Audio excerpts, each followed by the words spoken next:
If you are in a calorie deficit and it is not working, this is the exact checklist that I would run through to fix that as someone who's been coaching women through weight loss for many, many years and have gone through many deficits myself in order to get my results that you see on my page. So save this because I'm going to rapid fire these. Number one, how did you calculate your deficit and are you positive that that is a deficit for you? I have my women track their food for a week, eating exactly how they're eating at maintenance to see how much they're eating at maintenance so that we can then calculate our deficit from that. You cannot create a deficit from some maintenance number that you just made up.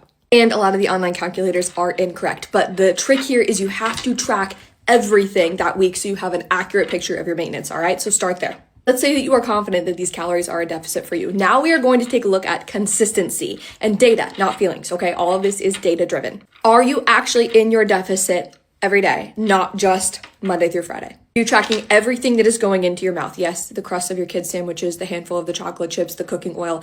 Are we tracking everything, honestly, that's going into our mouths? Coffee creamer counts too. The reason why this is so important is you only get so many drops in food within a deficit. And I can go over the why behind that in another video, but you want to make sure you're not just underlogging and not missing things. I would rather have you just fix your consistency than drop food.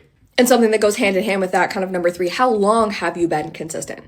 Most women actually don't need a food adjustment or a calorie change. Most women need more time being consistent. Fat loss doesn't just happen from a couple days being in a deficit, just like fat gain does not happen from a couple days being in surplus. So you need to consistently be in your deficit for weeks and weeks and weeks. And I always tell my clients, the strength of your deficit compounds the longer that you are in it.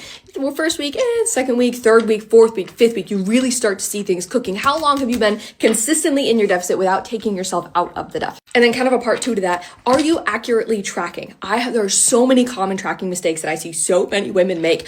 Are you making those tracking mistakes, which then can mean that your tracking isn't fully accurate, which then can mean that you're not fully in your deficit? I could do a whole nother video on that, but there are a lot of tracking mistakes that a lot of women make that take them out of the deficit without them knowing it. Last but most important, check your body, not just the mother freaking scale. How are your clothes fitting? How are your progress pictures looking? Do you feel and look leaner? So often your body is going to change before the scale actually moves. And so many women make premature adjustments because they're like, the scale is moving, when in reality, they're leaner, they look leaner, their pants are falling off, but the scale just hasn't quite caught up yet. If you have done all of this and nothing is still working, then you make your calorie adjustment.